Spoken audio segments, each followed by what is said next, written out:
Today I'm going to be teaching you how to change a spark plug, because I'm a pro. I change it 4 times a day.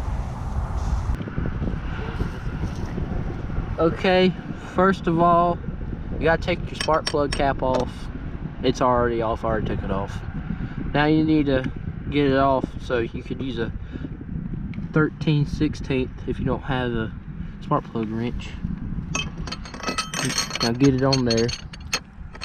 You got to twist it off. And then there you go.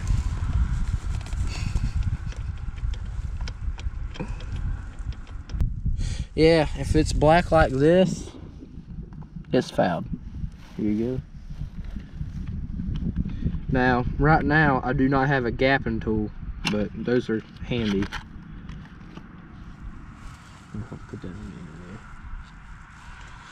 Now you just put it in there. If I can get it. I can get it in there. It's gonna be about a 50-view video. Yeah, I know. You just get it in there finger tight and then you're ready to go. No, I'm just kidding. You gotta get it where it's really tight, but you don't want to kill it.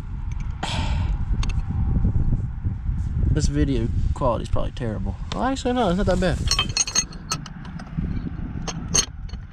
I'm sorry for the inconvenience. This is gonna take a while. I would recommend though, if you have a spark plug wrench, use it. And you're all ready. Can you hold that? Thank you. Now all you gotta do is put your spark plug cap back on. And push it down till it clicks.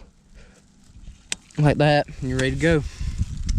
And that is how you change the spark plug. See y'all next time.